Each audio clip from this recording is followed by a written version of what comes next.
Hi, my name is Awilda Jimenez. I am a virtual content specialist teacher from PS 386 in the Bronx. I'm creating this teacher-facing video clip in partnership with Maria Friedland from the Division of Multilingual Learners. Our goal is to create social studies content for our multilingual learners and English language learners to be used during remote and blended instruction. The lesson that I'm focusing on for today's clip is the grade 4 unit 3 day 12 lesson called The French and Indian War Leads to Trouble. Our focus question is, what events led to the war with Great Britain? And our lesson objective is to examine the results of the French and Indian War and its connection to the causes of the American Revolution. Before you actually teach this lesson, it would be beneficial to do a few things. First, you could create breakout rooms and group students in heterogeneous groups where students who are on different proficiency levels in English can be assigned a group. You can also add a fifth person. It could be someone who is monolingual, who is just an English speaker, to help facilitate some of the conversations and make sure that the tasks get complete in each of the breakout rooms.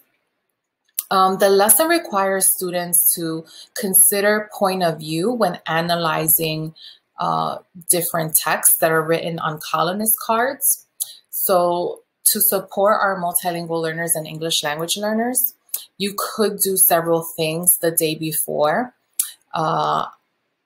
In Teach Hub, you can assign the students a colonist card. If they have their workbooks, the colonist cards can be found on from page 135 to 141. They are also available in several languages, so it might be helpful to give the English version of the card and the student's native language, the card in their native language, the day before, so that they can prepare for class and feel more confident in sharing something in the breakout rooms. Another big idea that's important to prepare for, this lesson wants students to consider point of view. We know that point of view affects how we feel about a topic or issue. To engage students and help them build knowledge around this concept, you could give the example, your point of view on whether the school day should be longer depends on who you are. The opinions will be different if you are a teacher, parent, or student. So spending a few seconds and having students notice that who they are in society, the role that they play, will have an impact on their opinion. For example, a teacher may say, I don't want a longer school day because we already work really long hours, we come in earlier and we leave late. If the school day was longer, that means we would have to spend more time working than we already do. And maybe, that has an impact on the amount of time we have to ourselves or with our family. Whereas a parent might say, yeah, I would like the school day to be longer because that will give me more time to spend at work, so I can make sure that I have the money to provide food and shelter for my family.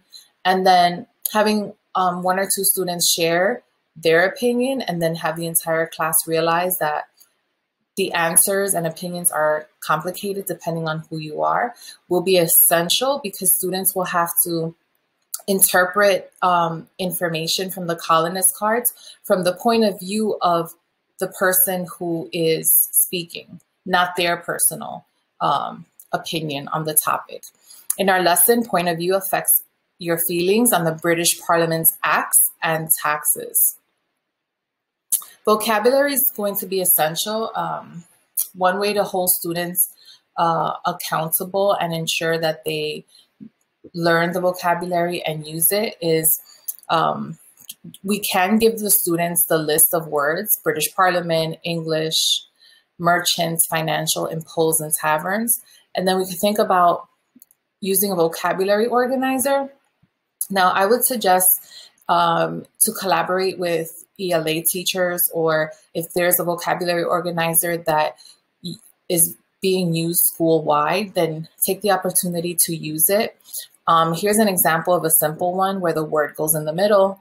The sentence from the social studies text that contains the vocabulary word is copied here. The definition is given, a sketch or a label if the student desires, and by the end of the lesson, what is their new understanding of that word? Other popular vocabulary organizers are the Freyer model or this vocabulary word map. Think about the needs of your multilingual learners and English language learners to choose the one you think would suit them best. Again, for independent practice, students will be analyzing task cards and they'll be answering the following questions. Which acts or taxes would affect you the most and why? Do you think these acts or taxes are fair or unfair and why? If you could tell King George and the British Parliament or government how you feel about these taxes and acts, what would you say? Now, in the breakout room, there will already be these questions, and students will have what led to the Revolutionary War slide with the Proclamation of 1763, the taxation timeline that they already reviewed during the introduction portion of the lesson, and their the colonist card.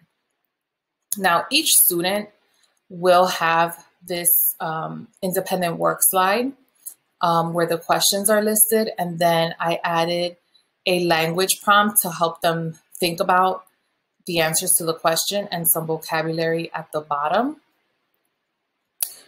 Now, when they are in the breakout room, we can think about having students use a discussion protocol.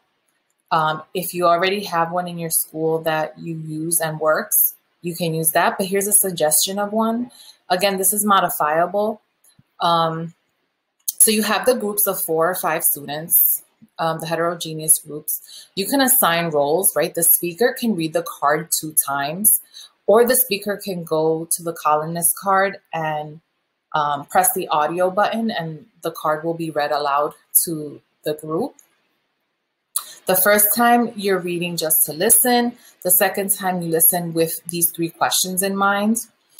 Students can take a few seconds to summarize what the colonist card is about. They could use the 5 W's, or they can rephrase what the information on the card based on their understanding.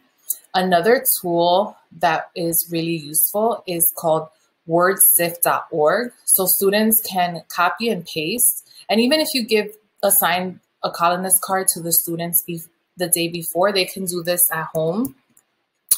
Copy and paste the information and then sift, right? So sifting is essential because it highlights the key words and ideas from the grade level text, provides images to support the conceptual understanding and builds background knowledge.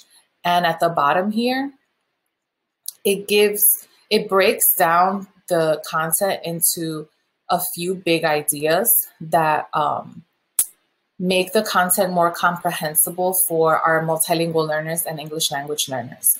And this is also helpful because the students can then feel confident in sharing what their understandings of the colonist card. So students are sharing, and then as a group, one person, the recorder, can jot down the answers for each of these questions that the group has agreed upon. So for each question, they have to come up with one answer to present to the class. So they can come onto Padlet. The questions are already written on here, and each group has a colonist card. They type the answers for each of the questions, and then when we come back together as a class on Padlet, we can have the presenters from each group just share what their group discussed and the answers to the questions. You could also decide if it's beneficial for your students, to model how this process using one colonist card. That's up to you. You can assign the colonist cards that you feel are necessary for students to understand the concept and the big idea that the point who you are in society and the roles that you play in society have an impact on your point of view on whether you think that the acts and taxes that the British Parliament imposed on the colonists were fair or unfair. And as a result, depending on who you are, that will help you understand how there were many different opinions when it came to the war, the American Revolution. So the causes of the American Revolution.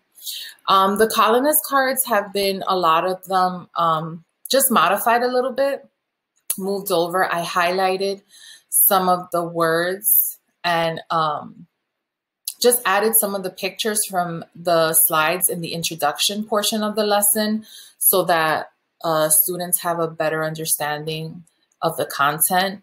For example, colonist card 7 refers to Boston's waterfront. Here are 2 images of what Boston's waterfront looked like during colonial times. So yeah, those are just some suggestions on how to modify the content and make it more comprehensible for multilingual learners and English language learners.